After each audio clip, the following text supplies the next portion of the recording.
Justice of the Supreme Judicial Court of Massachusetts. My name is Tim Murray. I'm Lieutenant Governor. I'll be chairing this hearing of the Governor's Council. At this time, I'd like to introduce my colleagues on the Governor's Council, beginning with Councilor Carol Viola, Councilor Marilyn Tito Devaney, Councilor Mary Ellen Manning, Councilor Tom Foley, and Councilor Tom Merrick. Dear Councilors, I'm pleased to nominate Honorable Ralph G. Gants to the position of Associate Justice of the Massachusetts Supreme Judicial Court. I submit this nomination for the advice and consent of the Executive Council pursuant to Part 2, Chapter 2 of the Constitution of the Commonwealth of Massachusetts. Proposing the nominee's resume for your convenience. Before I introduce the judge, just want to give people who are here a little overview of how the hearing will be conducted. Judge Gants has already submitted a witness list, people who will speak based on his behalf, who will work with him in different capacities. But everyone present, if they so choose, is going to be given the opportunity to be heard on his nomination. Also, I want to let people know that there are index cards on the front table. If you are not already on the witness list or do wish to speak at this hearing, please print your name and address on the index card and indicate whether you'll be speaking in favor of the nomination or in opposition to the nomination. Please see that your completed index card is passed to me.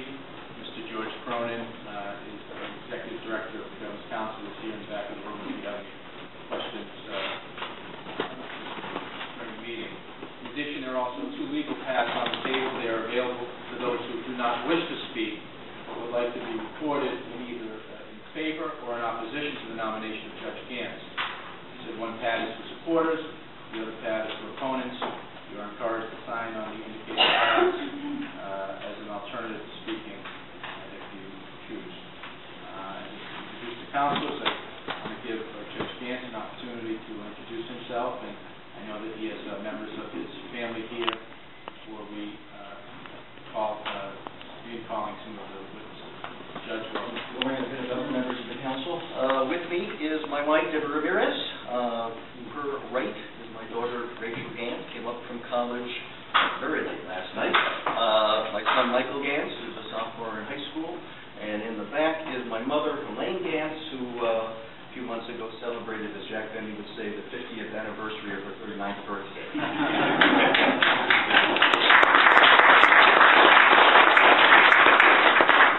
That there is a House caucus shortly, so I want to give an opportunity to state representatives who are here who wanted to speak on behalf of Judge Gants, beginning with the town of Lexington. Representative Jake Kaufman is here. Thank you, Governor Murray. Mr. Chairman. Thank you, Governor Murray, members of the council. It's a joy and an honor to be before you on behalf of my friend and constituent, Ralph Gants.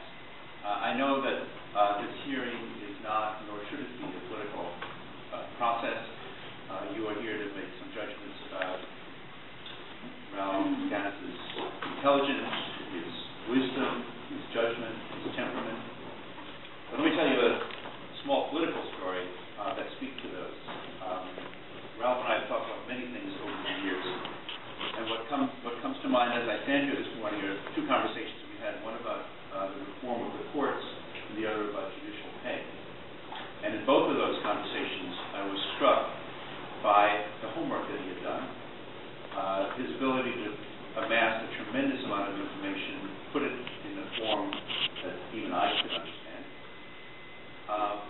The way he weighed the pros and cons, the way he weighed the subtleties, the way he weighed a wealth of conflicting information and conflicting perspectives, and then the way he conveyed that with a confidence, a certainty, and a passion that was compelling. I don't think it's possible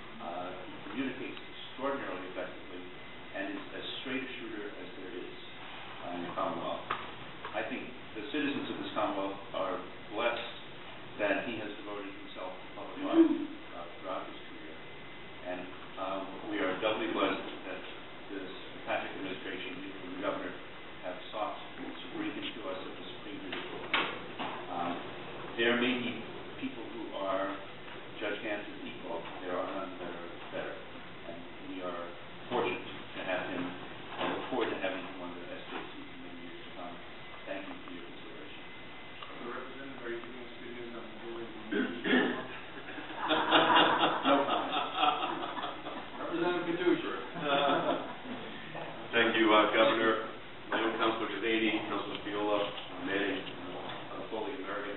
Thank you very much. I'm glad that you asked the previous chairman that question about the pay raise. I came here to testify on behalf of Judge Gants.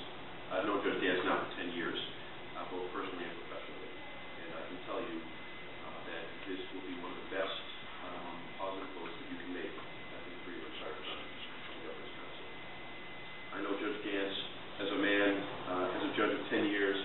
I have seen his smart, his principled work, his impartial work a great deal during this time.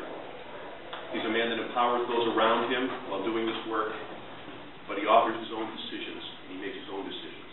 He does not put them off on anyone else.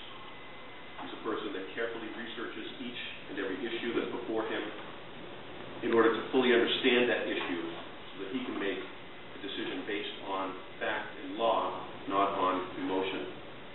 He's a person that has this secret of great intelligence, but a prodigious work ethic, which I'm sure you'll hear about. Something that is not too common necessarily to have both. Particularly if one is blessed with great intellect, sometimes one doesn't feel the necessity to work as hard, and yet this is a man that has both to great degrees. And yet, despite his great intelligence, he's sort of a workaday ethic. Let me go to my work, I love my job, let me do the right thing, which I think is something that we should all embody in the way that we do our jobs. And I think that it's a real testament to the way he was brought up, and I complimented Mrs. Gants. He's been given great gifts, but those gifts would be nothing without what his family must have taught him about treating people with respect and dignity, and working very hard, in many ways being humble, in many ways being simple. He's well known, he's well regarded, incredibly well regarded by the legal community, and I suggest that Judge Gants is a judge's judge. A judge that all judges either should be, would be, or wish they could be. And as a man, which I think is the greatest testament to who he is, he treats all those around him with dignity and respect. He's a great teacher, he's a great mentor, he's a great man, and he loves his family very much. There's two great loves, I think, for Ralph Gants in his life. It's his family first and foremost, and his job. And I've even seen where these two great loves in his life have caused him to make choices because of the great love that he has for each of these.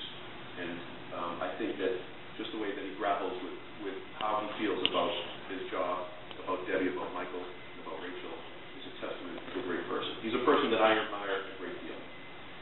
And I believe that should you decide to vote for him, which I believe that after hearing him and some of the testimonies, hopefully you will do, that it'll be one of the best elections you could ever make during your tenure in the Governor's Council. So thank you very much.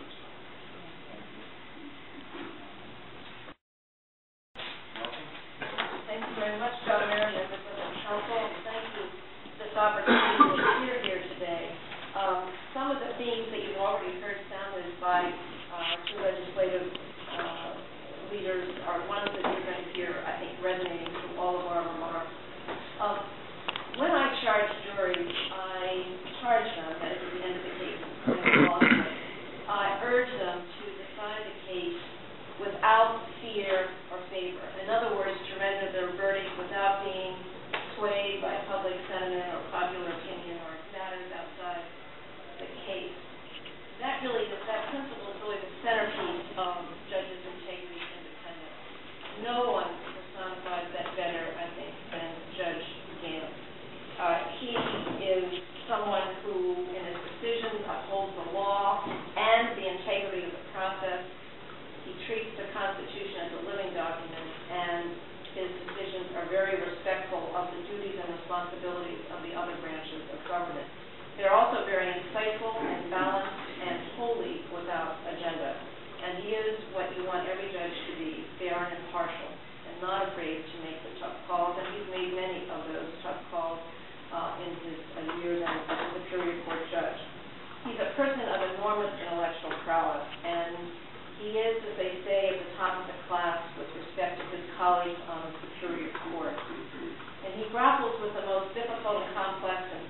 in the business litigation section now for over 4 years, past year as administrative adjuster. And he followed in the footsteps of Judge Alan Van Gessel and has maintained the high standards of excellence in that session. And he has contributed to the standing of that session enormously, both in Massachusetts and across the nation. One example of the high regard in which the session is held is that now we see many companies, including in their contracts, a choice of forum clause that say in the event of dispute, the matter will be litigated in the Massachusetts business session. And that is really, I think, very good for business and the economy in Massachusetts. And entities like the Chamber of Commerce have, who rate these sessions across the nation, have given Massachusetts considerably higher ratings since the inception of the session, which was about 8 years ago. But that's really due to the efforts of Judge Gants and all the other judges who have come through the session. At one recent conference on business litigation, Massachusetts was referred to as the gold standard. And I think we can appreciate this more as we move into these challenging fiscal times. It's not just among corporations that the session has gotten such a good reputation. Because individuals, class action plaintiffs are filing their lawsuits there because they know they're going to be treated fairly. Although his most recent work has been in the business litigation section, he has served many years in criminal sessions as well with the same distinction. He favors neither prosecution nor defense. He holds them both to the same professional standards, and he calls out abuses of power wherever he sees them. His talents come remarkably without arrogance, and attorneys consistently give him extremely high marks for his temperament, his calm, dignified demeanor, and his respectful manner. He is grounded in his work, I think, by his involvement with his family, his children's activities over the years, coaching Little League, basketball, for example, working with his temple on Christmas Day to serve meals to the elderly and the shut-ins. And he also plays in an over-50 soccer league, which by his own reckoning is a very humbling experience. He devotes, as you've already heard, significant time to education. He teaches law school several classes. He participates very frequently in programs to the bar, seminars for judges. He's always in demand because his presentations are not only educational, but they're also entertaining, and he has a wonderful sense of humor, which is often deprecated. His courtroom is on the same floor as my office, and many evenings I see him leaving so burdened with papers and homework that he uses a public elevator because he doesn't have a free hand to use the keys and the swipe card necessary to run the judge's elevator. He churns out on average about 100 pages of decisions a month, almost all of which he does himself. It's an incredible feat. I have to confess that his nomination for me is bittersweet. He's going to leave a huge hole in the Superior Court. But I firmly believe that he is going to go down in the annals of the Supreme Judicial Court justices as one of the truly great. I'd be happy to answer any questions you have. Thank you very much again. Thank you. Yes. I have a question. You said that he consistently receives high marks from attorneys. Can you elaborate, of course, a little bit about what the judicial evaluation process is and what you base that on, what kind of information you obtain in those evaluations, and how concerning assessment of his skills as a judge? Okay, let me preface by saying that those evaluations are confidential, but I think I can fairly share with you that he does receive those high marks in the evaluations. Attorneys evaluate, employees evaluate, and jurors evaluate, and in all three categories of evaluators, he has done extremely well. And that's one thing that is always commented on, his intellect, his demeanor, and his knowledge of the law and his work ethic. Those are the things that not only get fair, but when I go to bar events and whatever lawyers always say, I talk to them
I have been most fortunate to work with and observe Judge Gant and the daily administration of a very busy court dealing with high complex cases and law.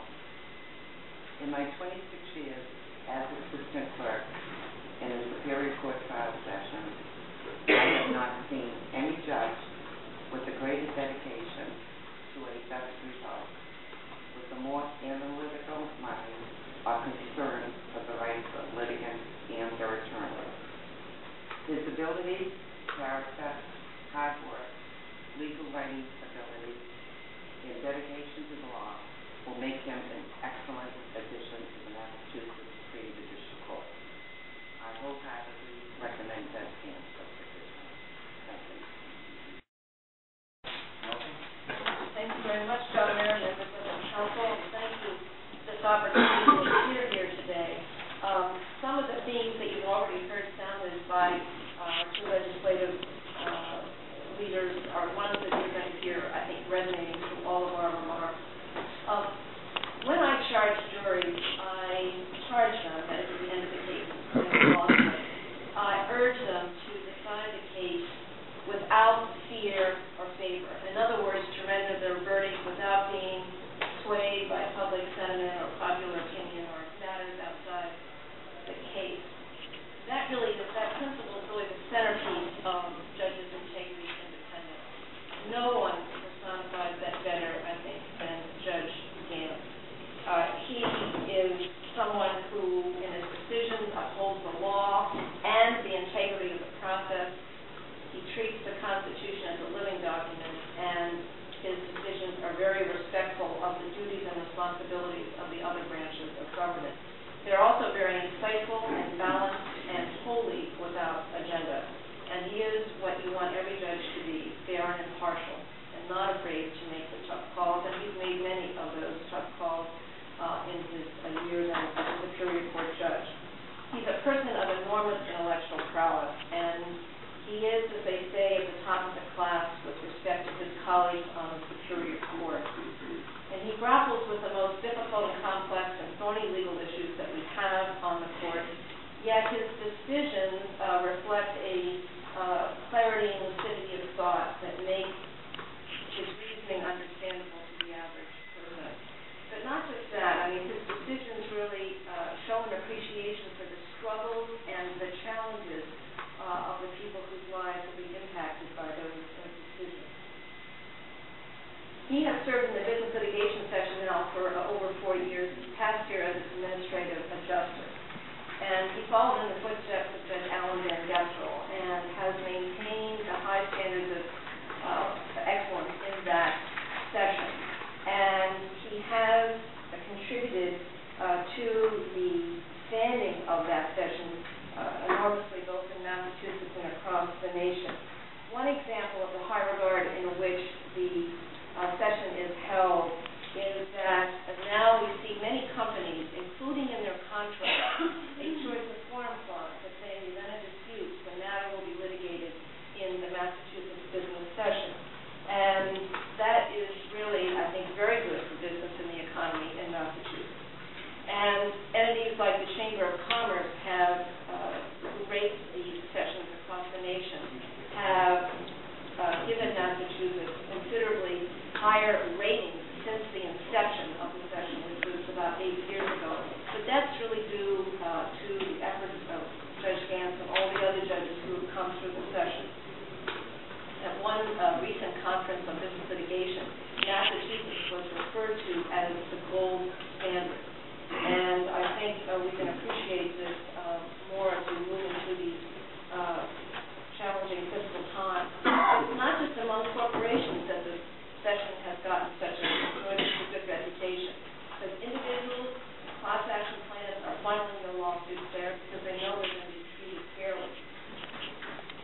Although his most recent work has been in the business litigation session, he has served many years in criminal sessions as well with the same distinction.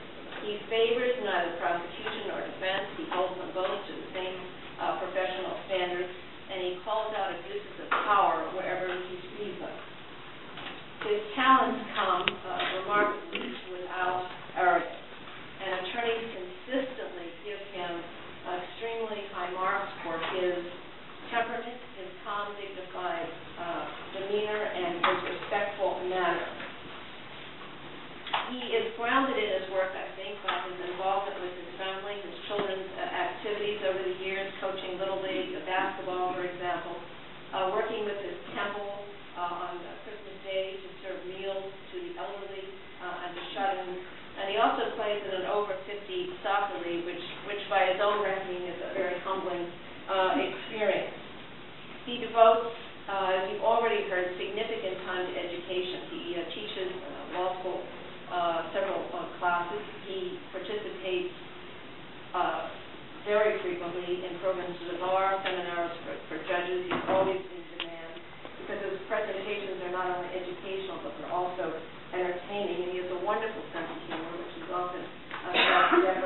courtroom is on the same floor as my office, and many evenings I see him leaving so burdened with papers and homework that he uses a public elevator because he doesn't have a free hand to use the keys and the swipe card necessary to run the judge's elevator.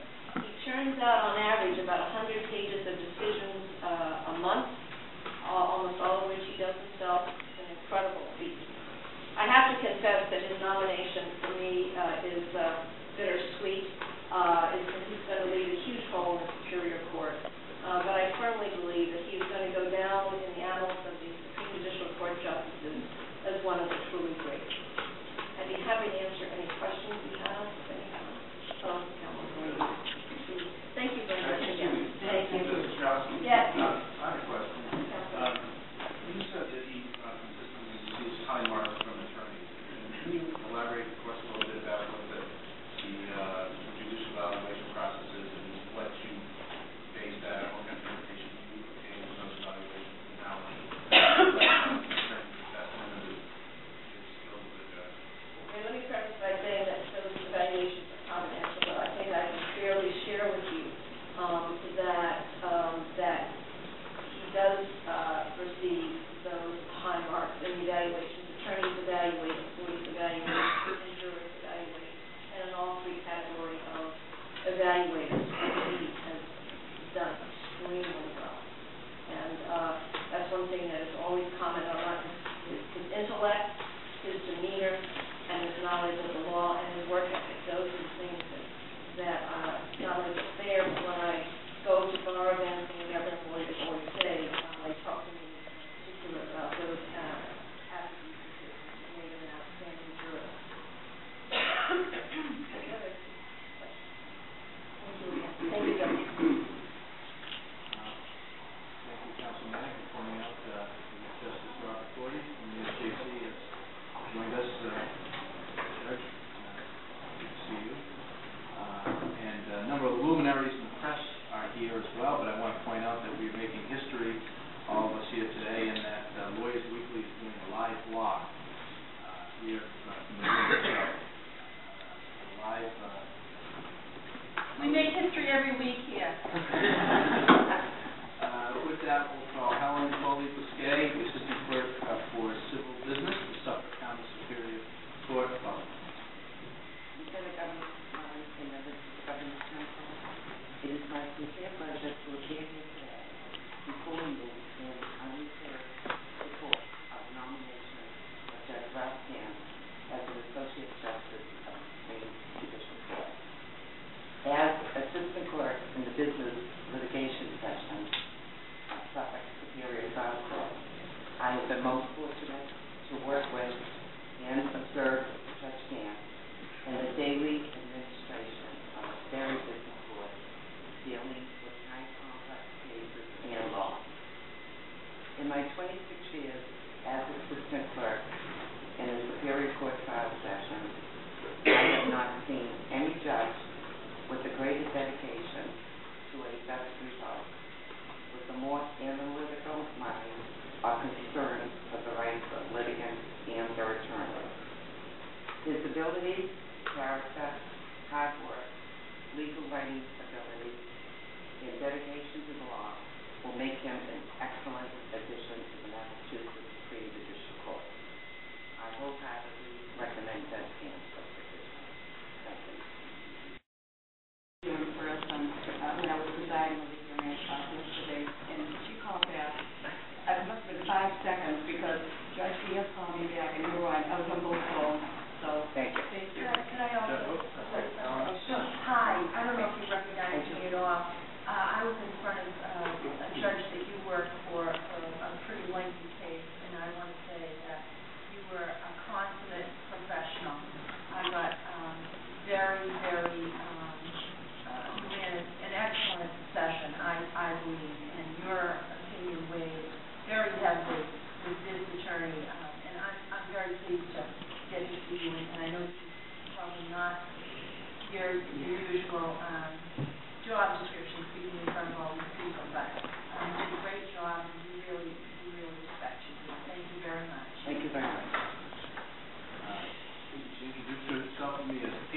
Catherine Katie DeSimone, the First Assistant Clerk of the Criminal Business of Suffolk County Superior Court. Welcome. Thank you very much. Lieutenant Governor Simari, members of the Governor's Council, family, and friends of Ralph Gants. I can't tell you what an honor for me to be able to testify on this matter. First of all, I ask myself, what is the Supreme Court judiciary system looking for in a man? A person with integrity, great reading and writing skills, who's good looking, someone who's open-minded, someone who weighs the evidence of both sides before making a decision, someone who does their homework and always prepared to go forward, someone who has respect for the law and upholds the Constitution, and most important, is fair but firm and honest. To me, the Honorable Ralph Gants has shown all of these fine qualities, and from my heart I feel that we are great asset to the Supreme Judicial Court, and I thank you very much. Any questions? Thank you very much. Philip Tortorella, Squad Supervisor from ETF.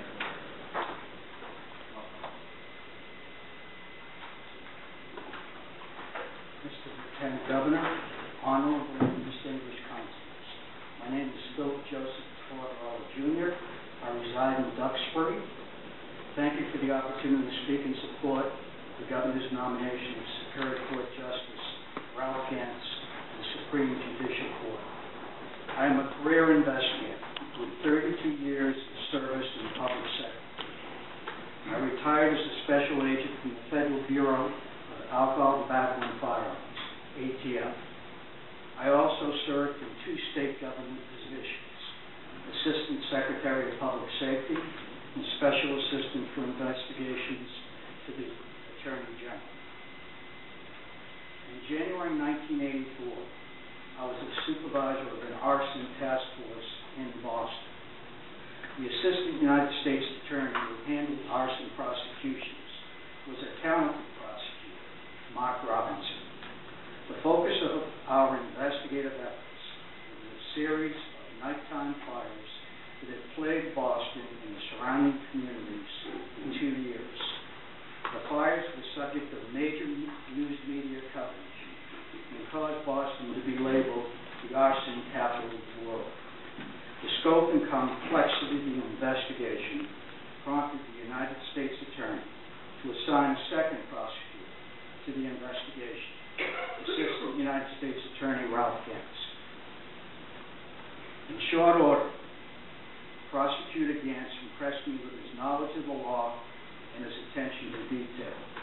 In addition, he's demonstrated several other traits that were admirable: his sense of duty, his concern for the victims, and a genuine respect for the contributions made by the investigators. Prosecutor Gants reviewed each and every piece of documentary and physical evidence before he helped craft indictments, charging the 8 defendants for setting 269 arson fires that injured 383 firefighters and caused property damage in 1982 and 83 terms in excess of $50 million. Prosecutor Gants was particularly motivated by the Boston firefighters who sustained career-ending injuries when they fell through the roof of a building on East Street in South Boston. When the investigators uncovered plots hatched by the defendants to eliminate me and murder several witnesses, Prosecutor Gants helped ensure that the proper legal action was taken to prevent the defendants from acting on their plans. When the mother of an investigator passed away, Prosecutor Gants went out of his way to attend the out-of-town funeral, even though his car broke down en route. Ultimately, the 8 defendants were convicted in federal court and were given prison sentences ranging from 5 to 40 years. In April of 1985, Life magazine included an article about the men who tried to burn down Boston. You may find the picture of Prosecutor Gant's interest.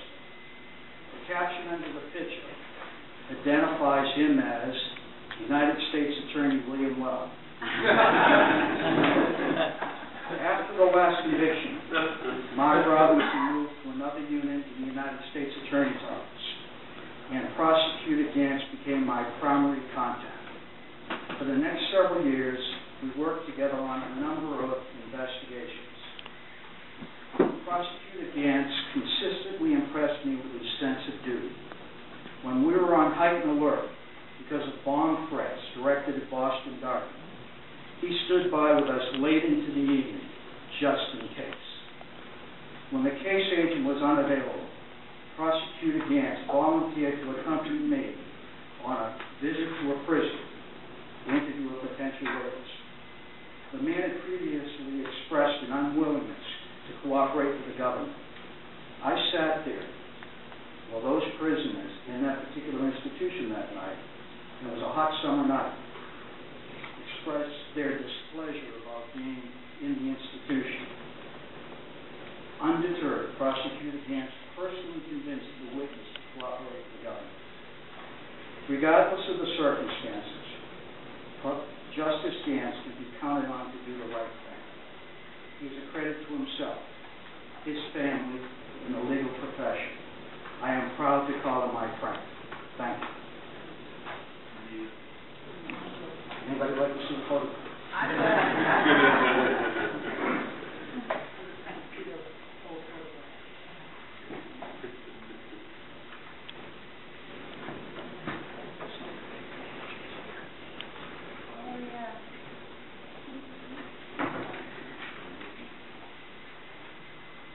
Better than the law school photograph. I saw that online.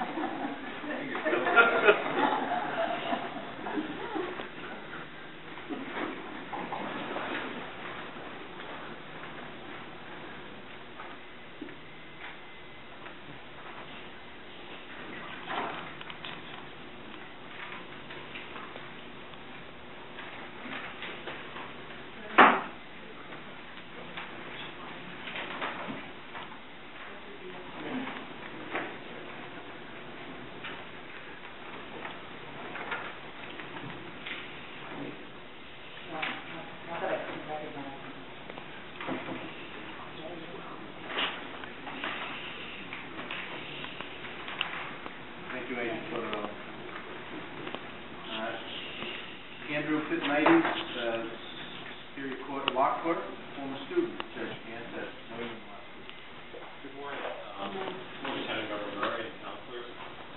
Thank you for the privilege and all the support. My name is Andrew Pitnighty. I graduated from Northeastern University School of Law this past summer, and I'm currently clerking in the Superior Court of the Commonwealth. I've been lucky to get to know Judge Gants as a supervisor, professor, and mentor. I greatly admire Judge Gants' generosity, kindness, patience, and unflagging loyalty to his family, his students, and his profession. He always gives the utmost of himself with humility, compassion, and a strong sense of duty. I first met Judge Gants as a student intern during the summer of 2006 when he was sitting in the business litigation session. Later, I completed 3 courses he teaches at Northeastern University School of Law: Advanced Criminal Procedure, Seminar on Balancing Security and Liberty, and Civil Motion Practice. I was a little nervous before interviewing Judge Gants for my student internship. Probably not as nervous as I am right now. However, he immediately put me at ease with jokes about my resume. He asked me a lot of questions, and I was struck by his great curiosity about me as a person, my experiences in the Peace Corps, my family, and my plans for the future. I had expected questions on legal doctrine or items on my resume, and was surprised that he asked so many questions that appeared unrelated to the law.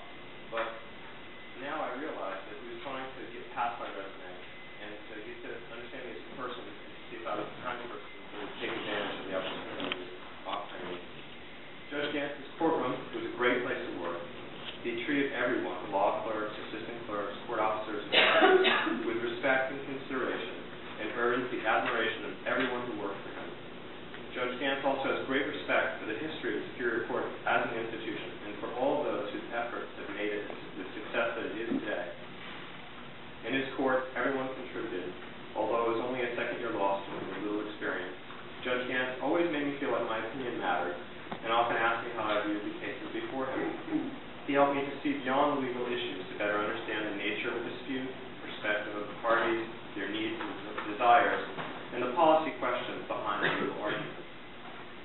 stumped, which was quite often, he would laugh and say, "It isn't easy."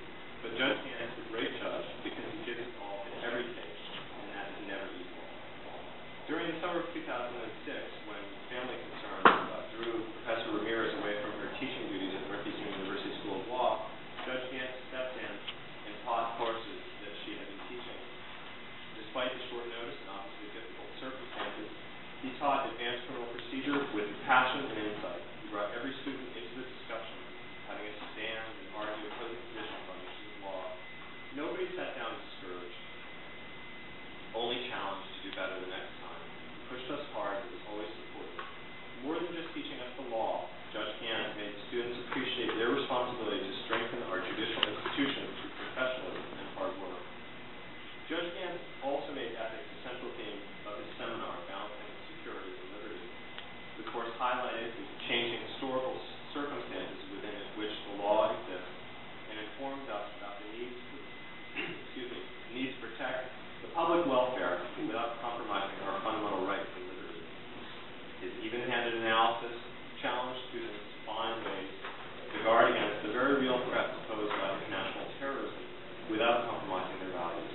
It is a testament to his effectiveness as an educator that in addition to learning the law governing this difficult topic, students learn a great deal about their shared American values.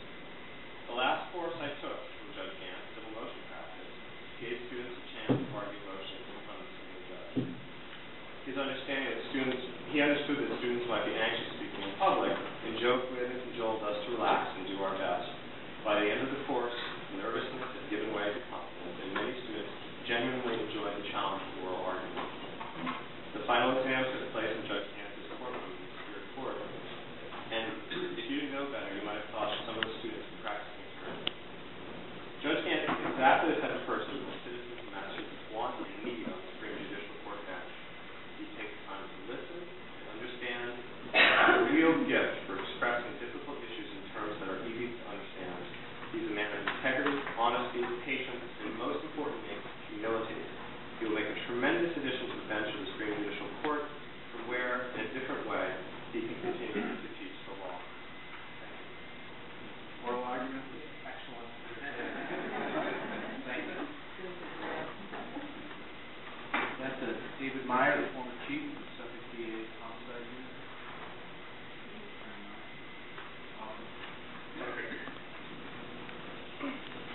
Governor Murray, members of the council, thank you for the honor and the privilege to appear before you this morning. My name is David Meyer, and for about the last 10 months, I've been a trial attorney here in Boston at the law firm Cottonwell. For over 20 years before that, I had the privilege of appearing in various courthouses, first in Middlesex County, and then for the last 12 years here in Boston and Suffolk County, as a trial prosecutor. In the Suffolk County DA's office, as the chief of the homicide unit, my business day in and day out was to go into the Suffolk County courthouse and, in addition to trying my own cases, to supervise and observe other attorneys in the district attorney's office as they prepared cases and tried cases in front of members of the Superior Court. As you know, a courtroom is a place where all of the litigants in a public forum gather, both prosecutors, defense attorneys, victims, families, witnesses, police officers, and defendants. In the context of a murder case or a homicide case, emotions run high. On one end, there is the victim's family. They've lost a loved one. On the other hand, there is a criminal defendant whose liberty is at stake. There are prosecutors, there are defense attorneys, there are witnesses whose lives may be in danger. There are police officers. There are 12 jurors, 12 citizens who will follow the facts and follow the law as given to them by the judge. I know from my personal experience on each opportunity that I've sat in the back of a courtroom and observed Judge Gants preside over a homicide trial, that he exhibited each of the qualities that the previous speakers have spoken to. The last case that I had on behalf of the Commonwealth of Massachusetts in the District Attorney's Office was a very extraordinary case. It was an extraordinary case for me personally. It was an extraordinary case, I suspect, for Justice Gants. because that was a case, Governor Murray, members of the council, in which a defendant was being put to trial, I believe for the first time, as the second defendant in a case in which a young man had been previously convicted beyond a reasonable doubt for a crime, I suggest to you, that he did not commit. A young man, 18 years old in Dorchester, had been caught in some gang crossfire in 1996. And a young man, 18 years old, from I believe, the island of Barbados, had been killed. And the police had conducted a thorough investigation, and 6 or 7 witnesses had identified someone as the alleged assailant. The case had been tried in 1997, and an individual had been convicted by a jury of his peers beyond a reasonable doubt. The appellate courts had affirmed the conviction, and that individual was serving a life sentence without parole for a crime that he did not commit. Ultimately, in the year 2000 or 2001, new evidence developed that suggested another individual had in fact committed that very crime. And the police and the district attorney's office worked to develop that new evidence, and ultimately the individual who was then serving a life sentence, his conviction having been affirmed on appeal, was released from prison. And in the fall of 2007, about some 14 or 15 months ago, it fell upon my shoulders to appear before Justice Gants to try the second individual who had been charged with that very same crime back in the year 1996. So on behalf of the Commonwealth, I had to prove not only that this individual committed the crime beyond a reasonable doubt, but in essence that the young man who had been identified by some 7 or 8 eyewitnesses, who had been proven for 12 previous jurors beyond a reasonable doubt to have committed the crime, was in fact not guilty. It was an extraordinary challenge for me, and I suspect for Judge Gants it was equally extraordinary. The case was specially assigned to him by the regional administrative judge for Suffolk County. And there were a series of issues that happened before the trial, discovery issues, all sorts of legal challenges, which Judge Gants methodically, carefully, and with respect for all sides, paid careful attention to. My recollection is that some of the rulings he issued on a snow day from his house, sending by email decisions. And for some 6 or 7 weeks, witnesses testified for the government and witnesses testified for the defense. But along the way, the Commonwealth called the individual who had spent some 8 or 9 years in prison for a crime that he did not commit. And he testified and he was cross-examined. And ultimately the case went to the jury, and to make a long story short, there was a hung jury. And there was no verdict. The jury was split, guilt, innocence. But along the way, both the victim's family and the individual who had been convicted, wrongly convicted, had the opportunity to appear before a judge who conducted a courtroom in a professional manner, who was dignified, who was respectful, who was fair and decent, but not just the lawyers, but the witnesses, the man who had been previously wrongfully convicted. After the first case ended in a hung jury,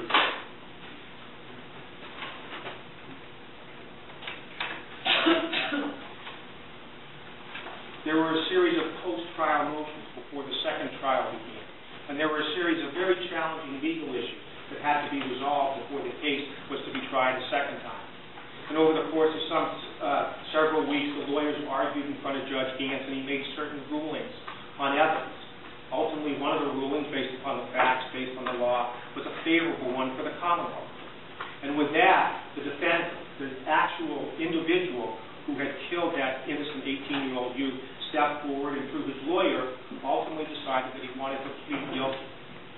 And with that, the victim's family, the individual who some 10 or 11 years previously had sat through one trial and a second trial in which a wrong individual had been convicted, observed in a courtroom the actual true assailant brought to justice and plead guilty. I tell you that, Governor Murray, members of the council, not because it was a particularly successful case for the government, but because as the trial prosecutor in that case, in the end, justice was done. The system did work.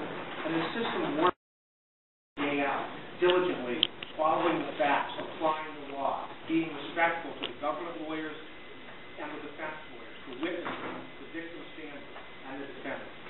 I wholeheartedly endorse his nomination for the Supreme Judicial Court, and I thank you again for the opportunity to speak on it.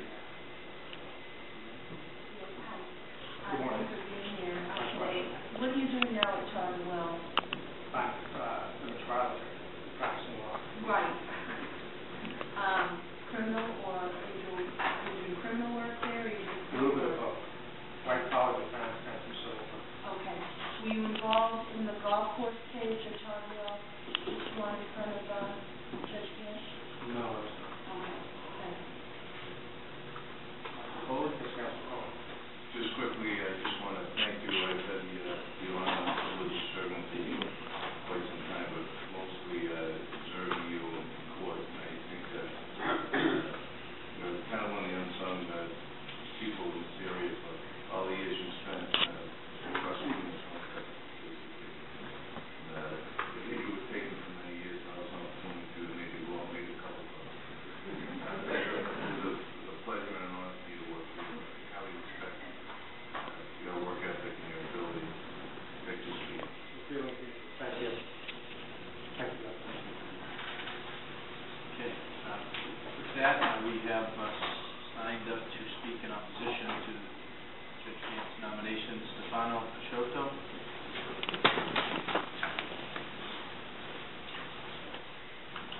Good morning, Judge Gant. Good morning, Governor and members of the Council. Besides myself, my daughter would like to say a few words. The reason we are here today is because the selection you're making is an extremely important one. What are you putting in the Massachusetts SJC is a person that is going to be purely the engine of change in the Massachusetts SJC. This is the opportunity that you have. And you have to decide, members of this council, if Judge Gant is the appropriate person. There's no doubt from the 10 years experience I have had in the Suffolk Superior Court that Judge Gant treats insurance attorneys with respect. And there is no doubt that he was an insurance defense attorney. The issue, I believe, is a little bit different. I have heard the Honorable Barbara Rouse speak in his favor. Now, what has happened within the last 10 years, which you may or may not be aware, is this canons of ethics that we so strongly believe apply to judges. And we think as a member of the public, they have protection because of the canon of ethics. Under a very honorable judge, in my opinion, Judge Liaros, we had canons of ethics, Canon 2 and Canon 5, they were cast in the word shall. Shall is a term of art in the legal system. It means they are of imperative mandate. Well, what has happened in the last 10 years? All the shall has changed and has gone to should under the Honorable Barbara Rouse and under another Chief Justice that you have installed in the SJC, the Honorable Margaret Marshall. Another insurance defense attorney, may I say. So, at this point, I think your inquiry should be, is how is Judge Gant going to ensure that a judge will not give the appearance of impropriety before what's casting the word shall. In fact, before, what we had is Canon 5. What occurred here this morning, I submit to you, what occurred this morning, although Chief Justice Rouse testifying, was impermissible. Because Canon 5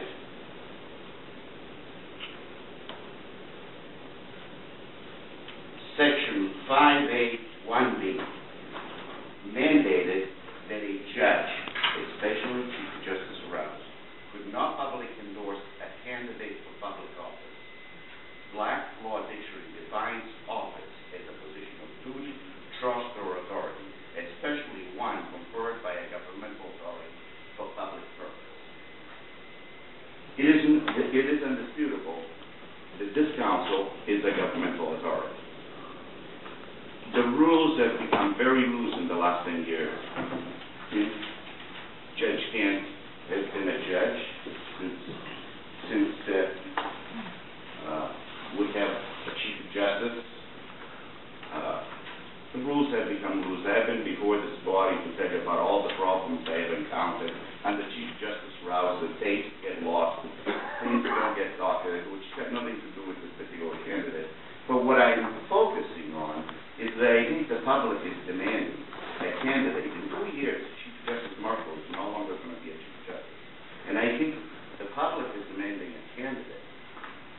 They will take the reign of that SJP and will bring it back to Judge Liaga's head. That's what we need. I don't know, with all due respect, that Judge Gant is the appropriate candidate. Thank you for listening.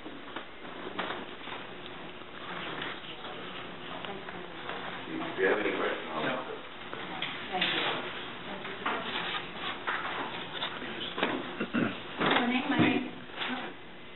My name is Melita Pichotto. Thank you for giving me the opportunity to be heard today. I don't know this candidate very well. I guess my concern, and I certainly heard a lot of very compelling testimony about why he would be qualified. I have to say, as a member of the public, who's had a little bit of experience with this process before, I heard very compelling testimony on behalf of Judge Segura. And my experience with that was that he was, as a litigant, he was a terrible fiasco. I don't know how many other people had my experience and weren't notified of the process. I guess my concern, as somebody who wants to see good judges, particularly in the highest office, is who are these people? I don't think that Massachusetts has a transparent enough process. Who are they as attorneys? Not who their friends say, but what were the complaints against them when they were attorneys? What were the complaints against them as judges? I think that we have more transparency about how somebody conducted their business as a dry cleaner. We know whether or not they were a good dry cleaner. I can go with more confidence to get my shirt clean than I can find out how this man conducted business before we put him in the highest court of Massachusetts.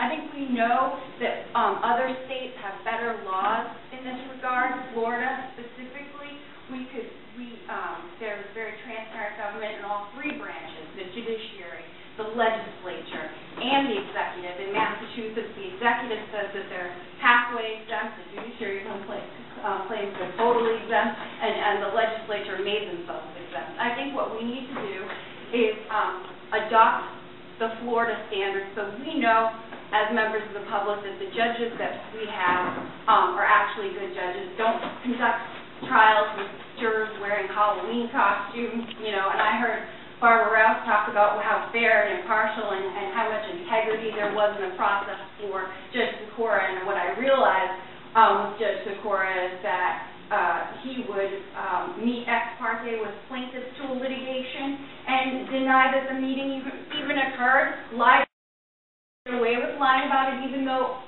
the admission was in deposition. So I have to worry a lot about, I know there are many members of the council that are very dedicated individuals, but I also know that there are many members of the body that don't even bother to show up. There are like phantoms, come in late, and so I want to make sure that we have a system in place that the public knows, that we don't have to trust that this board is going to do its job, that we know we have the right people. So I asked the Lieutenant Governor to support the legislation that I filed, which adopts the Sunshine Bill, so that Massachusetts residents can have a transparent and accountable government in all three branches. Thank you very much. One more question. Have you ever, Mr. Pichotto, have you ever observed Judge Gant in court? That's my point. No, I have not observed Judge Gant in court. My concern is so you're not here to question his integrity, his temperament, his demeanor, or his legal skills. You're not here to question any of those. You've never observed. Well, I don't know what's under the rug. That's what I'm saying to you. You don't know anything to question. I would like. I understand, but just answer my question. If you could, help me out. I think I did. Okay, so you don't know anything. You're not here to question his integrity. I think I am by virtue of questioning the process by which you've been nominated. Even though you've never observed him in court. No further questions. Thank you for your testimony. I just want to say that there is no similarity between Judge Sikora and Judge Gant. Any judge that would allow people, as Judge Sikora did, to have a jury dressed in costumes to increase a traffic post should not be there. And I voted against him. I'm proud of that. But I don't like to see the same two people put in the same sentence because there's absolutely no similarity. I don't mean to do that. I guess my concern was with people that were speaking on his behalf, and the fact that, particularly on Barbara Ralph promoted that sort of behavior up to the second highest court. I think that there's an embracing of that sort of erosion of judicial ethics. I think that it's not Melita Pachado complaining about it, it's the Monin report complaining about how Massachusetts residents go to court expecting that they're going to get prompt, efficient, and courteous justice, and in fact they get the opposite. I think, you open the paper and Howie Carr says that we have a judiciary that is grotesquely corrupt, and I know it because I'm living it. So I worry about the people that are in power that are creating the system and not knowing what's under that rug with a candidate who seems to have a very lovely family and who I don't have any personal animosity against. I've lost my trust, and I think we need to have, and I think a lot of people have lost their trust, and I think we need a system that doesn't rely on such misplaced trust anymore. Thank you. I appreciate the testimony, but I just want to say that we could go on for an hour about other things that really more severe than classrooms that he allowed.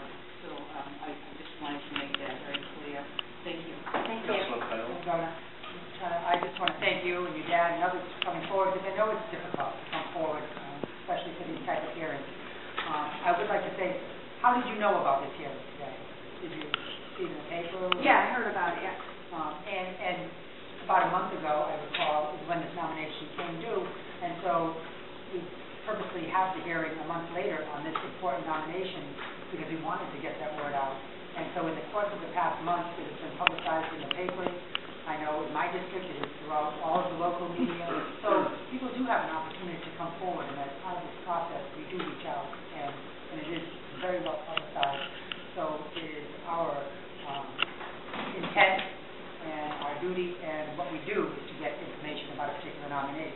So I understand your particular frustrations, as we have heard about them day in and day out, but I do believe people have a fair opportunity to come forward and voice their opinions and their experiences of a particular nominee, including President. I appreciate your opinion.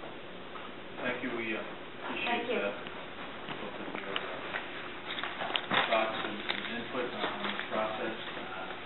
My understanding, I just want to, for information purposes, note that there is a written exception in the canon of ethics, from what I understand, relating to Judge Maybeer witness provide information on their nominations to the bench. So I just want to get that information out there. Is there anyone else, Mr. Cronin, that submitted a... No. At this point, I invite, welcome Judge Gants to make the statement. Thank you, Governor, members of the council. I was profoundly honored to be nominated by the governor to serve as an associate justice of the Supreme Judicial Court, and I am equally honored to stand before this council today as you consider the question of all nomination. I also appreciate the time and care that each of you have taken in preparing for this hearing, and I look forward to answering any questions that you may have as best as I can. I find it difficult to talk about myself, and I am very grateful to my witnesses for taking some of that burden off of me. I would like, however, to take a few minutes of your time to tell you something about the people and the experiences that have placed their imprint upon me. I was not born into a family of lawyers. My dad sold wine, and was greatly admired in the wine industry in New York for his knowledge of wine. If you ever heard him explain how, in a blind tasting, he could discern from the taste of a particular glass of wine that it had come from a vineyard in Chile, you would have seen a power of deduction that would have impressed Sherlock Holmes himself. My mother worked first in a local clothing store and then spent the last 20 years of her working life as a teacher's aide in her local school. She would certainly have become a teacher herself had she been able to go to Hunter College in New York City, where she was admitted, but instead she needed to work in her mother's clothing store to help make ends meet during the Depression. My older brother and I shared a bedroom in the floor apartment in which we lived. He was plagued as a child by asthma, but by sheer determination and strength of will, managed to break the high school track record in the mile in his senior year. Now that you know that I am from New York, let me put to rest those scurrilous rumors. I am not and have never been a Yankees fan. For reasons not easily understood, since the Dodgers had left Brooklyn when I was 3 and my brother was 7, we were Dodger fans. He kept the Dodger scrapbook containing every news article in the Daily News and New York Times about the Dodgers from 1963 through 1965. I kept the autographed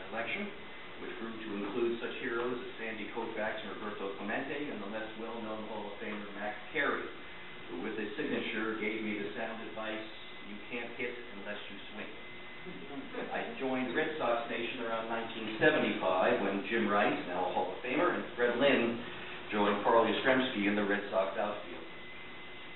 I studied economics at Harvard College, but developed an interest in criminology in my senior year. I spent my senior year writing a thesis on the incapacitation effect of criminal sentencing, which examined how longer criminal sentences would affect the crime rate. And I told the professor for whom I worked part-time that I was going to law school rather than pursue a doctorate in economics. She said, "You're going to profit maximize, aren't you?" That's how economists talk. I tried to persuade her that I planned to pursue a career in public service, but she was skeptical. Having now spent all but 6 of my 28 years after law school in public service and hoping to spend the next 16 doing the same, I think it is fair to say that I have not profit maximized. After law school, I worked for a great judge and an even greater human being, Federal Judge Eugene Nickerson of the Eastern District of New York. It was while working for him that I decided I would like to become a judge.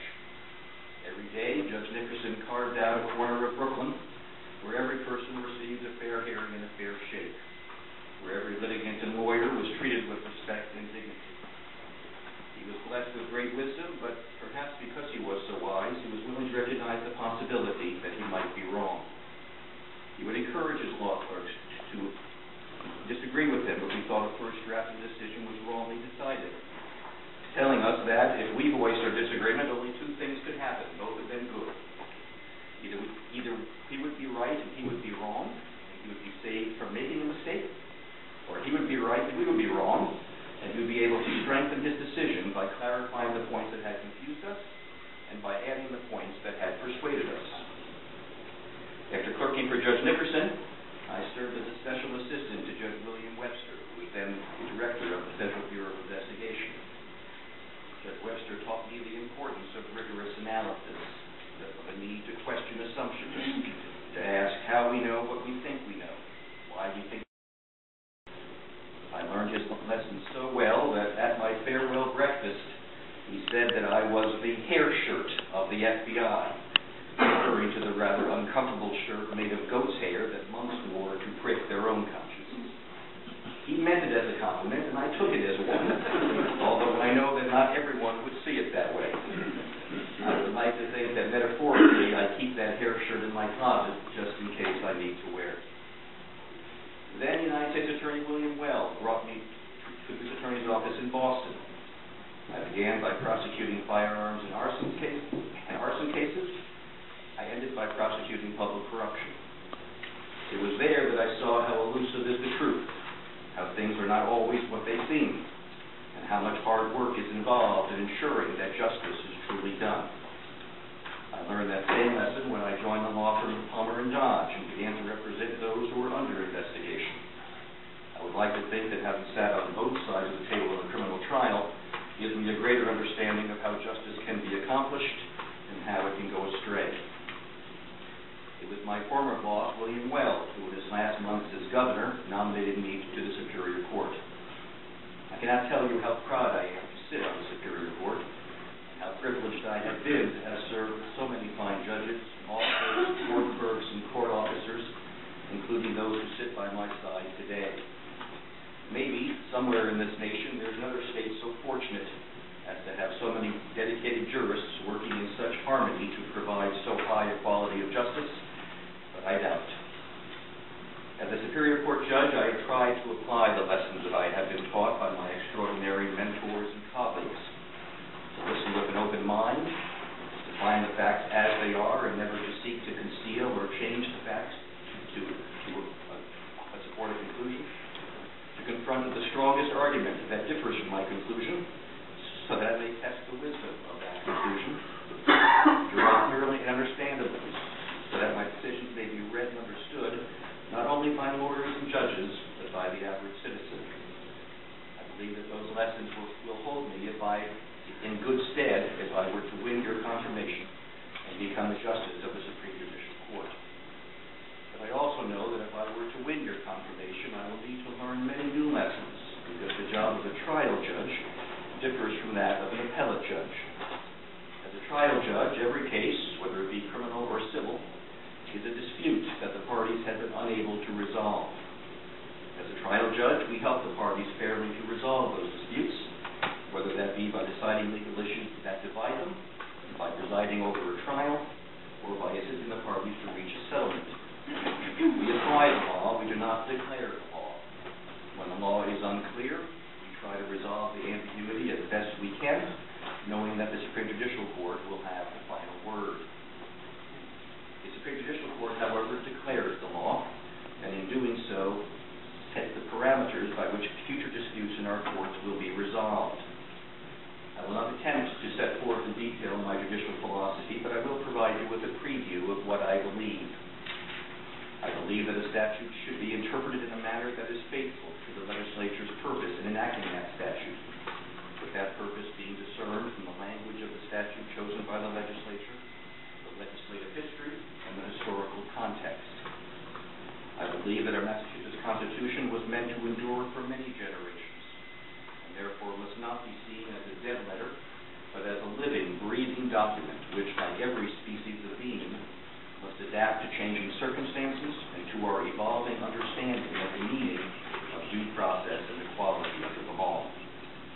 I believe that in declaring the law, whether it be statutory, constitutional, or common law, the court must draw clear lines so that the law can be understood and administered in the real world.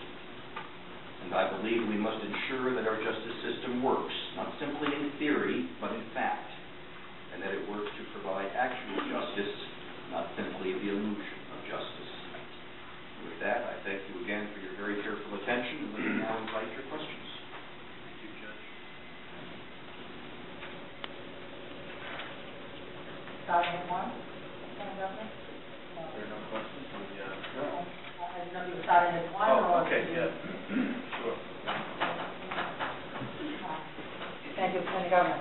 Thank you, Judge Gants, for your testimony, and I really appreciate that of all of your witnesses. Very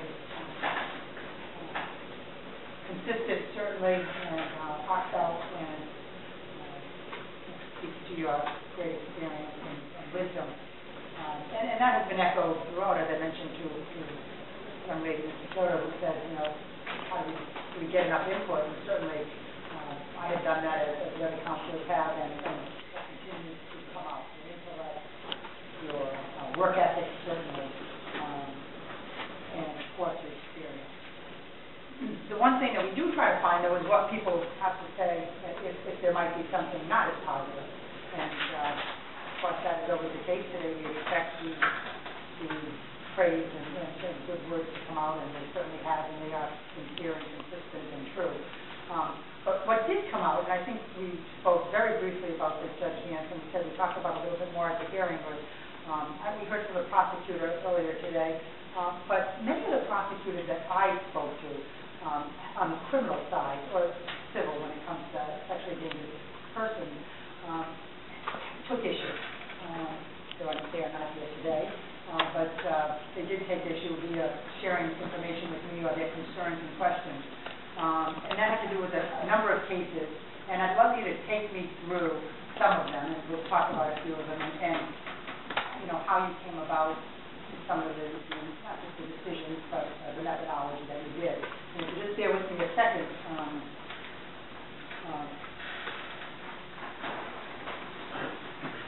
I think one of the questions was, first of all, you said faithful to the legal definition, of the law that are out there. And one of the questions that came out is on the sexually dangerous person civil commitment hearings, that in terms of the definition whereby are they likely to engage in sexual offense, and certainly this is not an easy situation. In my district, there's been a lot of discussion and controversy about some of these hearings, and I did not want to be in a position to have to review that, although I do know the prosecutors take that very seriously as well. It's not like they're bringing these cases up,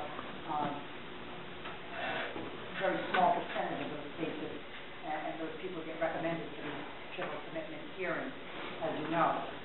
But where it says likely to offend, I believe it was in the Reed case, perhaps, that you would better recollect, certainly than me as you lived it, that in the probable cause hearing, that actually I'll get to the change, but there had been the Rodriguez case whereby a written testimony by Dr. Carl Hansen was presented versus the live testimony on the Commonwealth side. And we felt very strongly about that testimony of Mr. Hansen. And then we did, in fact, rule no probable cause to keep Mr. Rodriguez in.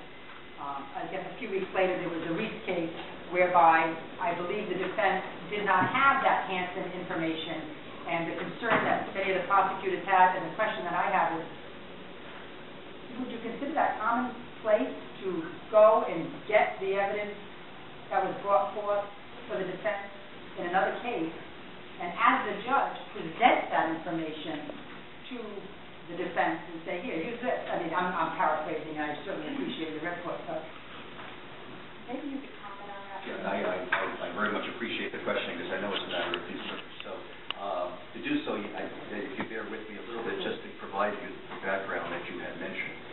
First of all, for those of you who may not be as familiar as Councilor Fiola, we're speaking about a sexually dangerous person cases under 1999 law, which was passed.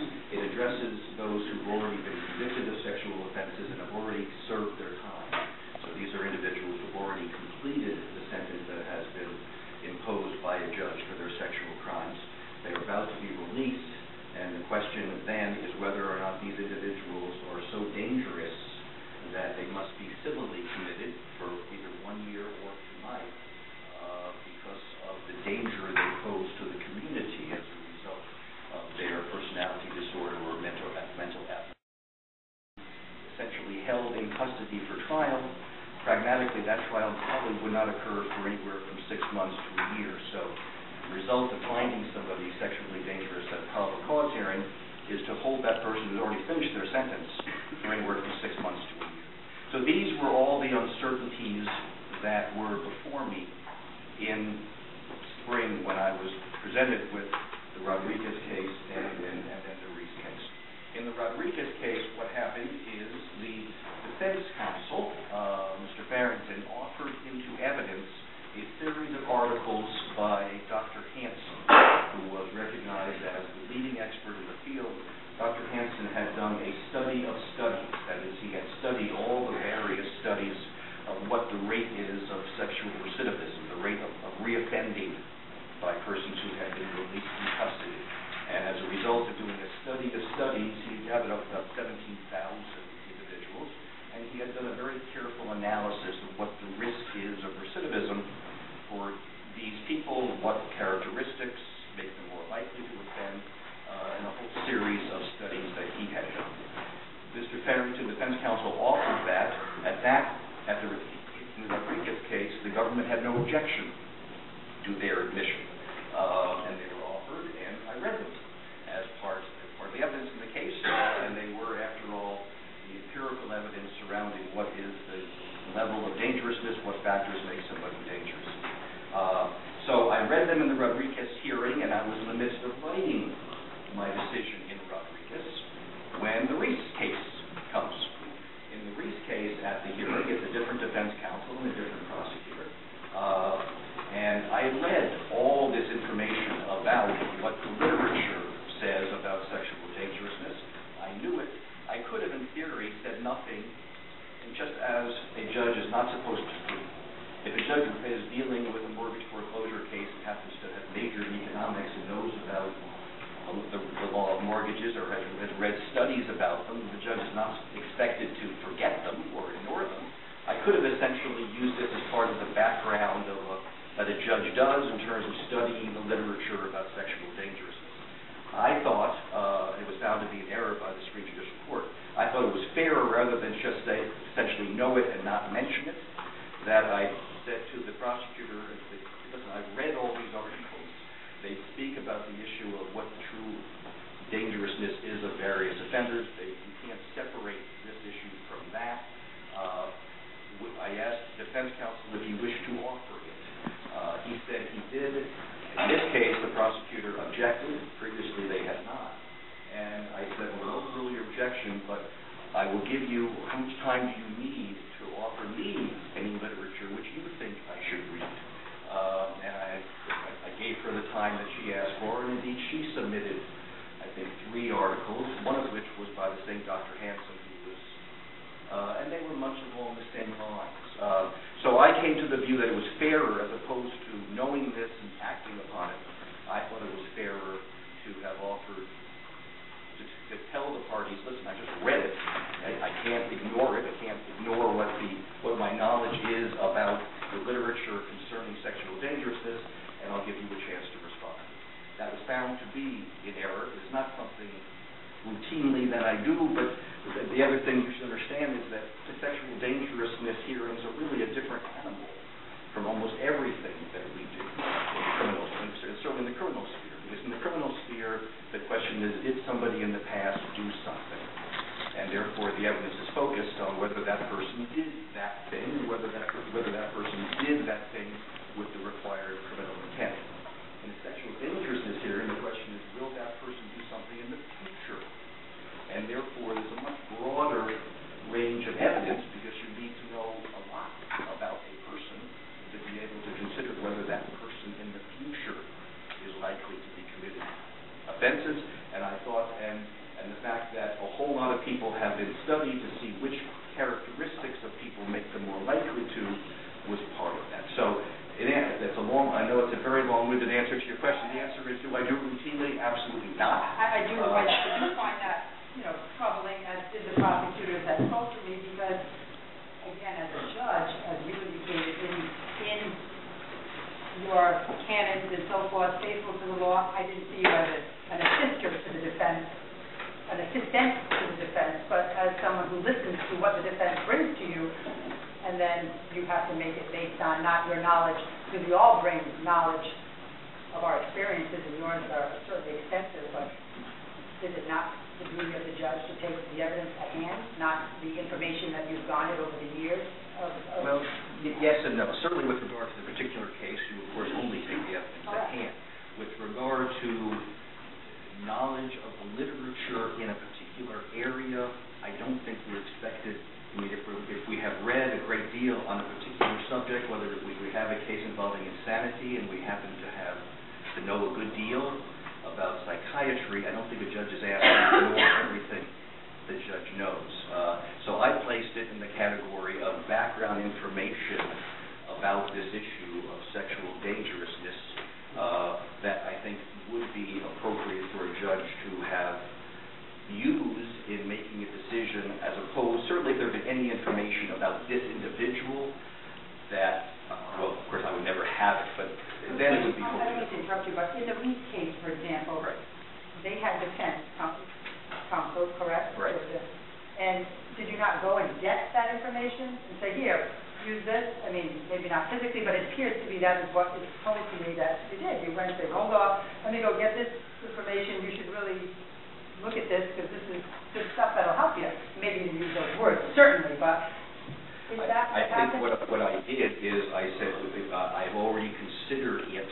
Would you wish to offer it into evidence so that it would be part of the record, and gave the other party the opportunity to respond to that. Again, I thought it was appropriate. The SJC agreed with you. It did not. It is a very unusual circumstance. I did what I did because I thought it was a fairer thing to do, as opposed to acting upon information that I may have. I thought it was fairer to tell the parties, listen, I've already read this, and to give the other side a chance to provide me with literature that would be different. As it turns out, the literature they gave actually was not really very different on the issue. I thought it was fair. The SJC agreed with you and thought that it was error. And so I certainly abide by their view. But my view of it was not to help the defense. My view of it was to be fair to all sides and not to act upon information that the parties did not have a chance to themselves review, and to be fair, frankly, to the prosecutor to give her a chance to present articles that could be to the contrary. That you wouldn't have to do that if the defense didn't have the articles because they did not. Well, it just happened. Yes, I mean, I guess that what I would say to that is I still need to determine whether or not it was likely. And so what you would be asking me to do is to evaluate the issue of whether it was likely without considering all the information that I learned about these 20,000 offenders in terms of what factors make them likely to reoffend. So theory, I could have essentially tried to divorce myself from all that I had learned about sexual dangerousness, which factors make somebody likely and which make them unlikely. But I think it's very hard for anyone to do. And again, I came to the view that it was fairer to be upfront with them and say, I've read it, it's part of what I know now, and to give them a chance to respond. It was really not designed to help or hurt anybody. I thought I was being fairer, frankly, to the prosecutor to be candid and say, I've already known this, I've already read this, I can't reasonably put it out of my mind, and give the prosecutor a chance to furnish me with different information. Again, I was found to be in error, so I certainly the prosecutors were not happy about that, obviously. Well, this prosecutor was not happy. Again, the previous prosecutor allowed that to come in without objection. So one prosecutor said no problem that they come in. This prosecutor, a few days later, thought differently. But yes, I'm sure this prosecutor was unhappy with me. Now, continuing on with the sexually dangerous person, if you could for a second, Judge, let me just get my notes here.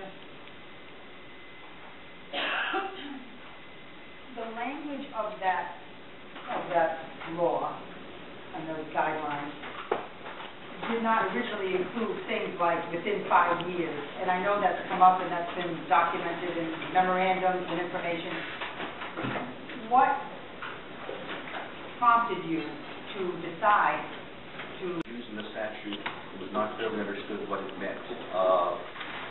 The definition of likely did not come from the SJC until more than a year and a half later. It was in December of 2002. This is in April of 2001. It was not until December of 2002 that the Supreme Judicial Court in the Boucher case defined likely, and I brought part of that. Let me just read 2 sentences from it because I think it's important to understand that I think most judges, as I did, thought that likely meant more likely than not.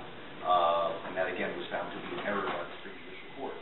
We read from Boucher, which was not decided when I had Reese and Rodriguez, was decided a year and a half later.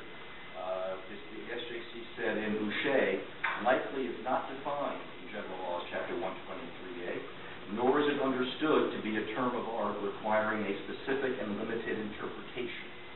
It went on to say, we conclude that something is likely if it is reasonably to be expected in the context of the particular facts and circumstances at hand.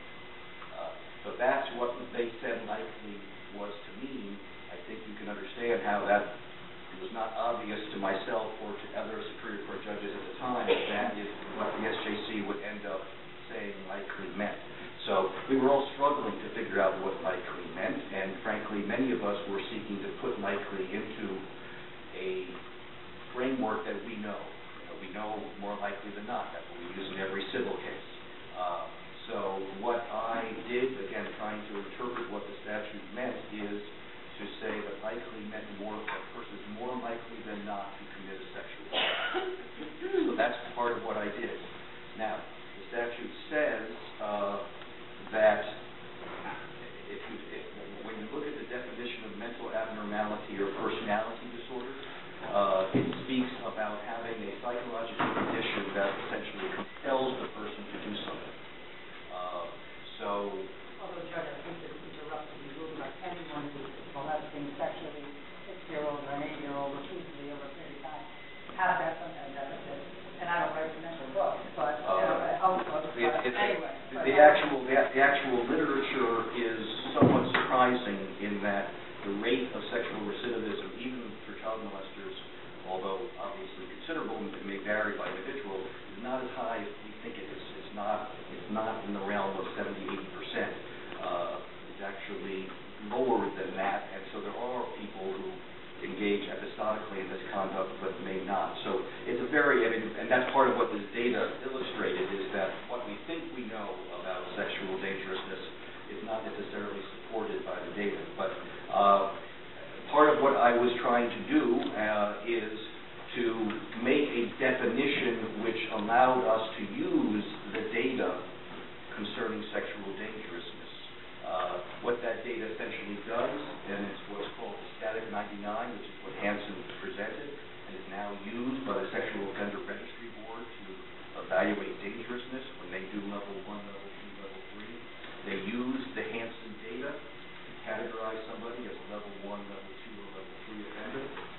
trying to have a definition which would allow the data to be used. The data differs depending on what length of time we're speaking of. If you were to ask the question, what is the likelihood that somebody will be convicted of a speeding violation? Well, for each of us, if we say within the next year, that's going to be much lower than if we say within their lifetime. So the issue of how dangerous somebody is really depends upon what length of time we're talking about.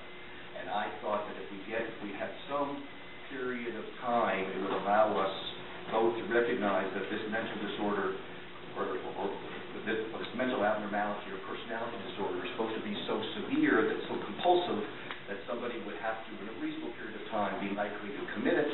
And if we gave a fixed period of time, we could then use the empirical data to be able to place that person in a range of dangerousness. So that's what I was seeking to do, was to basically have a definition of likelihood that allowed us to use the data on sexual dangerousness so that we could categorize people in terms of how dangerous they were. Clearly, this law was meant only for the most dangerous sexual offenders. We don't have room to put everybody who's ever committed a sexual offense at Bridgewater.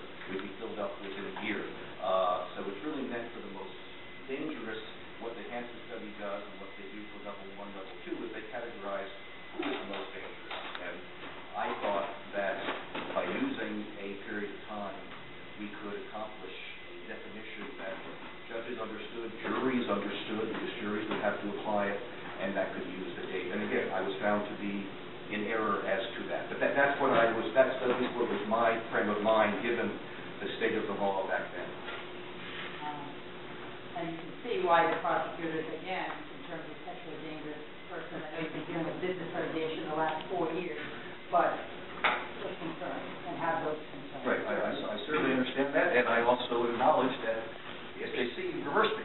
So on that, the SJC had a different view. I, of course, followed that view after it came down. But I do ask you to consider that the law was really was developing. It was really at a very early stage in that spring of 2001. That's why so many of these issues were so difficult, because the standards really had not yet been articulated by the appeals court or by the SJC. I do have to go, but you know what, do you want me to move on a little bit and then come back? I'll yield and allow you to continue. Come down. I'm going to yield at this moment, too. Councilor. If you excuse me, Judge Grant, as a matter of personal privilege to depart from this hearing, today as we meet the governor and our constitutional officers are attending a funeral for a hero, Boston firefighter Lieutenant Kelly. And as a citizen and as a firefighter's widow, I would ask that we all stand in silence or in silent prayer for the leave of her Lieutenant Kelly. Clear one thing up with the widow family. First of all, this hearing was publicized by statute that required the law to go over December 11th, and the Zudos were going to attend December 11th. And they have come when there's a week notice after the nominee is appointed and announced by the governor. And the governor did announce this appointment December 1st. So I just want to clear that up. It's a pleasure to see you. It is indeed a counselor. I am very gratitude to you, and I want to thank you for all the time when we met and the many times that we talked right up to this last night, and I appreciate that. I have some questions prior to you being judge. How many criminal trials did you first see? Did I first see? On the prosecutive side, I would say in the ballpark of about 20 federal prosecutor. On the defense side, I think on the defense side, whatever it was first chair, I think there were about 3, otherwise I could be wrong. How about civil trials? Civil trials, there are fewer, and I think There were none, of course, at the U.S. Attorney's Office. I only did criminal. I think there were 2 or 3 on the civil side which reached trial. There were rather administrative hearings which were similar to trial-like, but in terms of civil trials, it was, I think, 2 or 3. But again, I didn't count them before I came. I think that's in the whole time. Did you ever represent individuals like criminal defendants? Oh, yes, of course. I represented individuals who were indigent and individuals who could barely afford to pay. Some who could actually afford to pay, but I do remember for at least one of them, the person who actually was acquitted before Judge Toro, he really couldn't afford Palmer and Dodge. We did everything we could to make it affordable, including having them bring a Xerox machine to the conference room and having his daughter do the Xeroxing of documents in order to cut down on the cost. So yes, I represented indigent defendants. I've represented persons who could barely afford to pay. I've represented some who are corporations who could afford to pay. Well, I had a question here. Did you do any pro bono or public defender work, for that? An individual plaintiff also? I'm sure the answer is yes, although I can't. Oh, yes, of course, yes, there were some. All right. Now, let's get after being a judge, becoming a judge. How many jury trials have you conducted? As a judge, over 11 years. I would say it has to be over 100. I'd have to go back over my jury instructions on my computer to do that, but a lot. And how many decisions have you made? There are in Westlaw, as of December, I think, 228. Those are only the published decisions.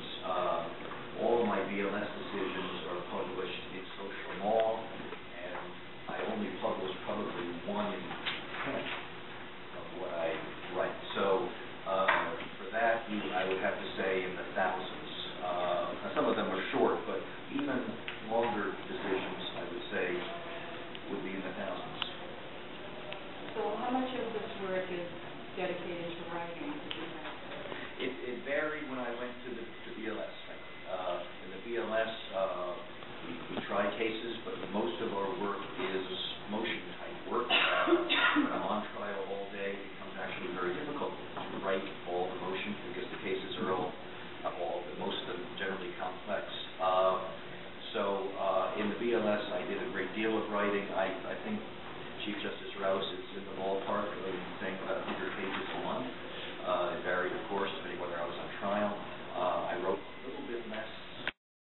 I would write up. I think most judges would say that I wrote more than the average Superior Court judge, and I think most of them would probably say I wrote more than I ever should have. Just a ballpark figure. What is your overturn rate on this appeal? Very low. I never keep track. When I do note that as a judge, we make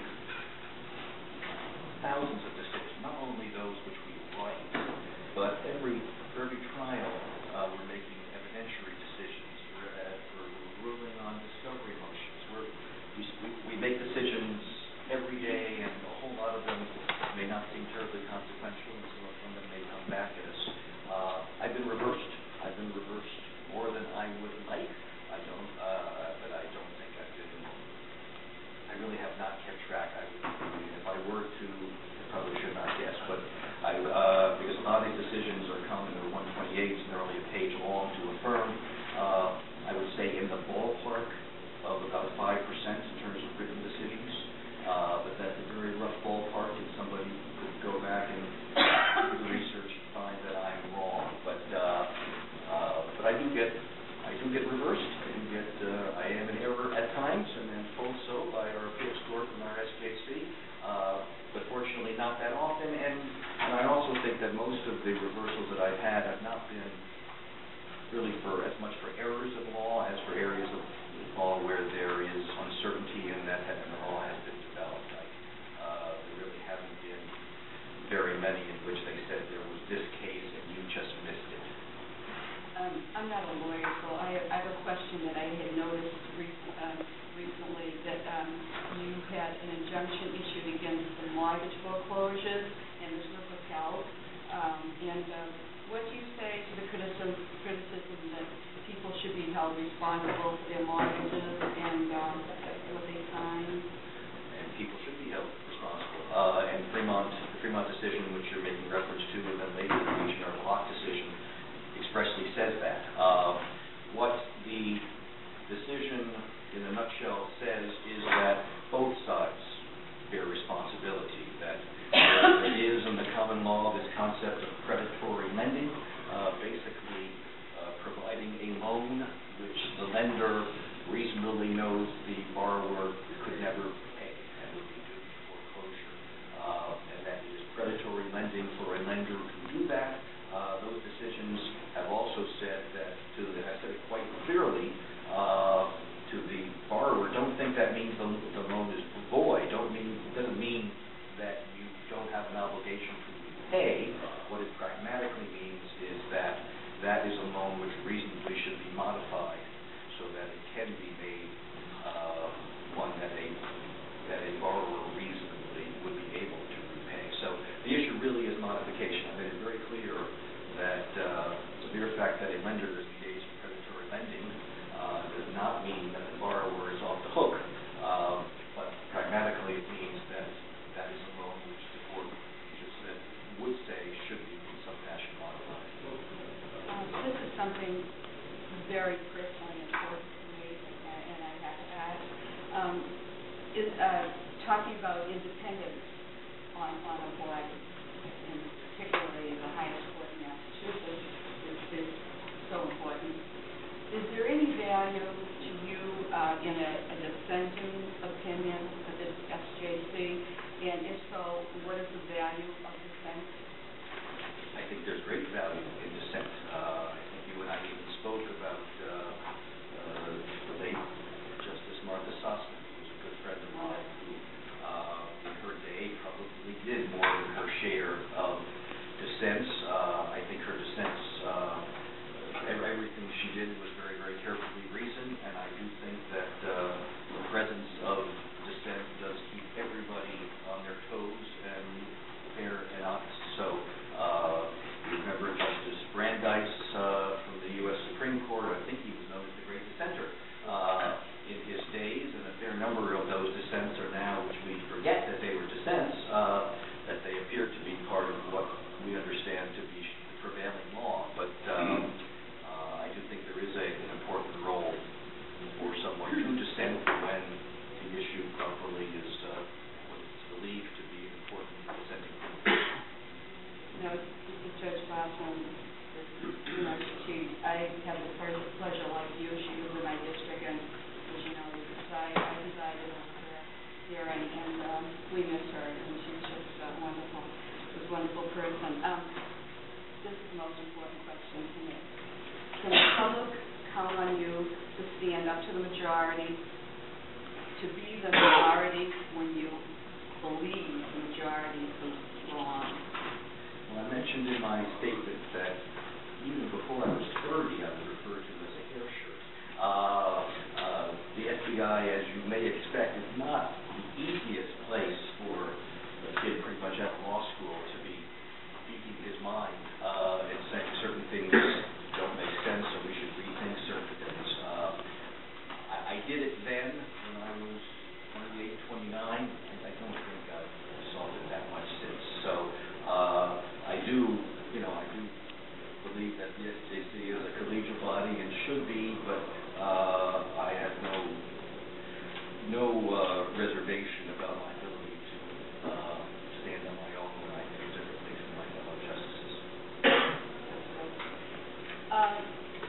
Now, what judge would you model yourself after?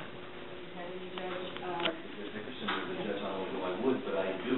I think of him all the time. In fact, actually, he passed away in 2001, but I was thinking of him so much that I actually Googled him trying to find his daughter, who I know had married a Venetian gondolier. And I had actually had seen them when we were in Venice, and I was trying to find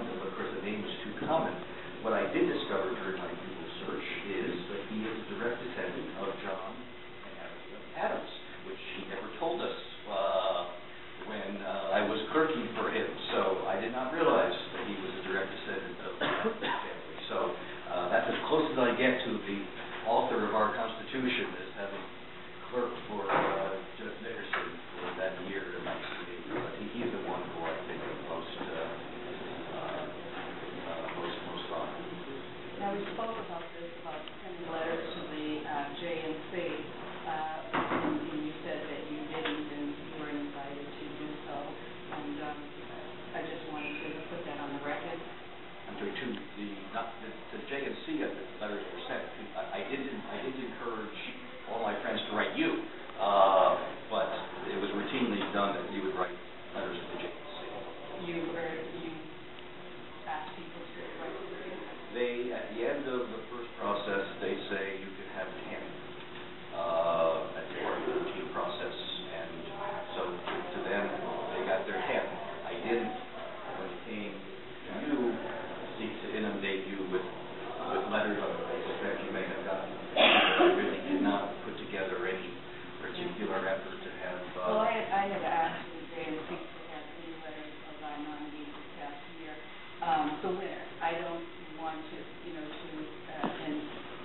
interfere with the confidentiality of anyone that did not get the position, and I refused, and that's why it's important for me to know, because I think that should be disclosed to the council and to the public, and because any time that I know other councilors myself, any time I get a call to recommend someone that knows the nominee, I welcome that, and I publicly stated on the record at the meeting.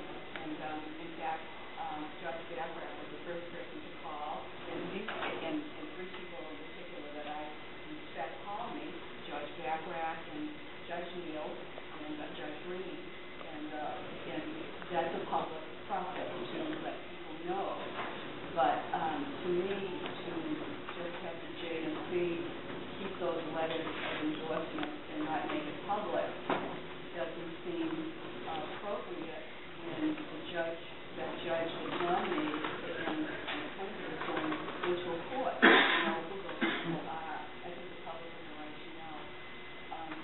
So I appreciate that. But I have to mention, you're going to be in the Governor's Council, how can we say, book of records in 63 days after the governor has nominated you. So that is too bad. I regret that, and I'm glad that your mother, she was so proud today of this historic time, and that she was able to rearrange the date to come to December 11th, and for her daughter, Rachel, coming from college, and rescheduling, and Michael, and Mrs. Dean, and I want to thank you. I'm sorry for this delay. And thank you very much for your very, I think that I have to say, I always said I don't have a poker face, and